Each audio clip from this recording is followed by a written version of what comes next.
মেয়ের বাবার বাড়ি থেকে রমজান আসলে ইফতারের বিভিন্ন আইটেমের জন্য ছেলে, ছেলের মা, ছেলের বাবা, ছেলের গোষ্ঠী, ছেলের বিভিন্ন মহিলারা, ওই ফ্যামিলির তারা অপেক্ষায় থাকে। আল্লাহর জমিনে যদি 10টা নিকৃষ্টতম ছোট লোকই থাকে, তার একটা হলো এইটা। যুবক ভাইরা, কোন যুবক হাত তুলে বলতে পারবেন যে আমার শ্বশুরবাড়ি থেকে রমজান উপলক্ষে এরকম কোন ভিক্ষাবৃত্তি আমরা করতে দেই নাই? বলতে পারবেন কেউ? দেখি কার কার বুকে পাঠা বলা আছে, হাত তোলেন। হয় নাই যাদের। বাবাজি আপনি হাত তুলছেন, আপনাদের আমল তো এগুলো ছিলই না। আপনি হুদাই ক্রেডিট নিচ্ছেন কেন? এগুলো তো নতুন, আমাদের দেশে নতুন ফিতনা শুরু হয়েছে। এই দাঁড়িয়ালা ভাই, আপনি হাত তুলছেন কি বুঝা? বলেন বলেন কি বুঝে হাত তুললেন? আপনার শ্বশুরবাড়ি থেকে ইফতার আসে নাই? হ্যাঁ আসে নাই? বিয়ে করছেন? হ্যাঁ বিয়ে করছেন, শ্বশুরবাড়ি থেকে ইফতার আসে নাই? গরিব তারা, মানে কারণ কি? ভাইয়ের আমার, এদেশ থেকে যৌতুককে ওলামায়ে কেরাম মিম্বর থেকে, মাহফিলের মঞ্চ থেকে ঝেঁটিয়ে বিদায় করেছেন, আলহামদুলিল্লাহ। যৌতুকের অভিশাপ থেকে এদেশকে মুক্ত করেছেন ওলামায়ে কেরাম। এক চেটিয়া অবদান এদেশের ওলামায়ে কেরামের এই কাজটা। যৌতুক চলে গেলে কি হবে? ইফতারের নামে যৌতুক এখনো বাকি আছে, এইটা আমাদের দূর করতে হবে কি হবে না? অনেক যুবক আছে, তারা বলে যে আমার শ্বশুরবাড়ির লোকেরা খুশি মনে দেয়। ভালো করে শুনে রাখেন, 2 নাম্বারের অপর নাম হলো এখন খুশি মনে দেওয়া।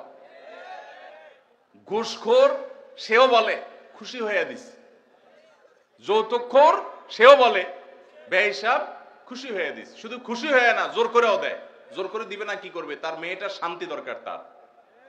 আপনি যদি বাপের বেটা হয়ে থাকেন, মুসলমানের সন্তান হয়ে থাকেন, বিনয়ের সাথে শাশুড়িকে বলবেন, শ্বশুরকে বলবেন কোনো কিচ্ছু আমার এখানে পাঠাবেন না, পাঠালে আমি মনে কষ্ট পাবো, উল্টা পারলে আমি দিব।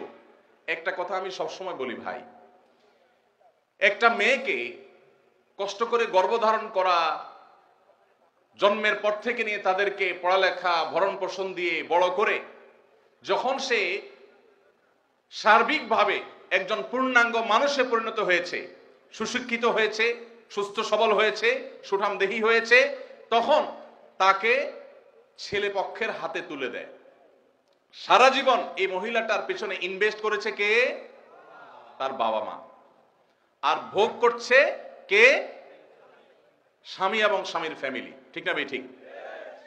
পড়ালেখা করাইছে মেয়ের বাপ মা, ওই পড়ালেখা দিয়া, ওই শিক্ষা দিয়া স্বামীর ছেলে মেয়েকে সে পড়ালেখা করায়। ঠিক না ভাই? ঠিক। রান্না বান্নাটা শিখাইছে তার মা, ওই শিক্ষা দিয়ে রান্না বাড়া করে খাওয়ায় কারে? স্বামীকে, শ্বশুর শাশুড়িকে। ঠিক না ভাই? ঠিক। তাহলে উচিত হলো ছেলে পক্ষের মেয়ে পক্ষকে এটা বলা। বেহিসাবকে বলবে, ছেলের বাবা মেয়ের বাবাকে বলবে বাবাজি বা ভাই, আপনার মেয়ে, তাকে মানুষ করতে যত টাকা পয়সা লাগছে তার সব কিছু আমি দিতে চাই। এরপরেও তো কোনো মানুষ কেনা যায় না, এটা কেনার জন্য দেওয়া না, অন্তত কৃতজ্ঞতা আদায়ের জন্য দেওয়া। এটা বলা দরকার ছিল। সেটা না করে উল্টা আস্ত একটা মেয়ে দিয়ে দিল, তার সাথে আবার আপনি যৌতুক আশা করছেন। আপনার চাইতে বড় ছোট লোক আল্লাহর জমিনে আর হতে। এই সমস্ত ভিখারীদেরকে ধরে ধরে আস-সুন্নাহ ফাউন্ডেশন ইফতার প্রজেক্টের জন্য পাঠায় দিবেন। আপনাদের এই মাঠেও ইফতার বিতরণ হয়। যাদের শ্বশুর বাড়ি থেকে ইফতারের দরকার হয়, এদের সবাইকে আমাদের ওখানে পাঠায় দিবেন। কথা বুঝে আসছে? এখন এরপর থেকে হুদাই যায় আমাদের ওখানে সিরিয়াল ধরবে।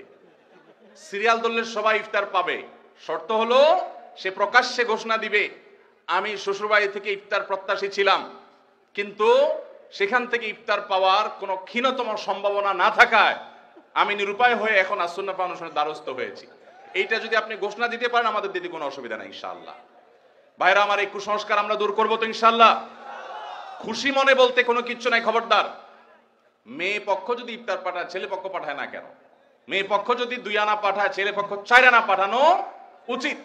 অনেক মহিলারা আছে ফ্যামিলির, তারা খোঁচাখুচি করে বৌমাকে। আল্লাহ আমাদের এই কুসংস্কার থেকে মুক্ত থাকার তৌফিক দান করুন।